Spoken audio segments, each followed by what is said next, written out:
মনে হচ্ছে দাম তো প্রচুর পরিমাণে কমে গেছে গত দিনের তুলনায়, তাই না? এক্ষেত্রে আসলে আপনাদের অনুভূতি কি? আপনাদের কত দাম হলে ন্যায্য দাম পান আপনারা কৃষকরা?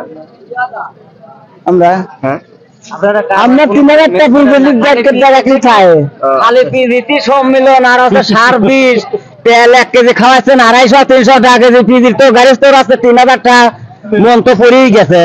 আর আপনারা খালি পিজির বাজার দেয় পিজির বাজার এটা সেটা খালি গাড়ি তোর ভর আছে আপনারা টসরিং আপনারা ফসল দিয়ে অন্য জিনিসগুলির দাম বেশি আবার আছে গাড়ির জিনিসের মোটির দাম কম ধান 1 মন আছে 1000 টাকা আর সার আপনার 1 মন কিনা লাগে হচ্ছে 1500 টাকা দিয়ে।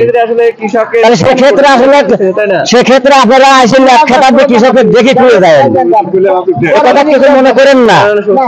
তো দর্শক বন্ধুরা দেখতে পাচ্ছেন যে এখানকার যে সকল প্রান্তিক পর্যায়ের কৃষক আছে তারা কিন্তু খুবই ক্ষোভ প্রকাশ করছে আর কি। এখানে কিন্তু দরদাম চলতেছে 1750 আমি কাছে 16.5 তারপর কাছে 60 আর জান আপনি 17 তো দর্শক বন্ধুরা এই যে এটা কিন্তু বেসন পেঁয়াজ কুচি পেঁয়াজ তো এটা কিন্তু 1700 বিক্রি হয়ে গেল, তাই না? আপনি কিনলেন কি করবেন? পেঁয়াজ বিক্রি করবেন খুচরা নাকি পাইকারি বিক্রি করবেন? খুচরা বিক্রি করবেন। এটা তো হচ্ছে বেসন পেঁয়াজ, তাই না?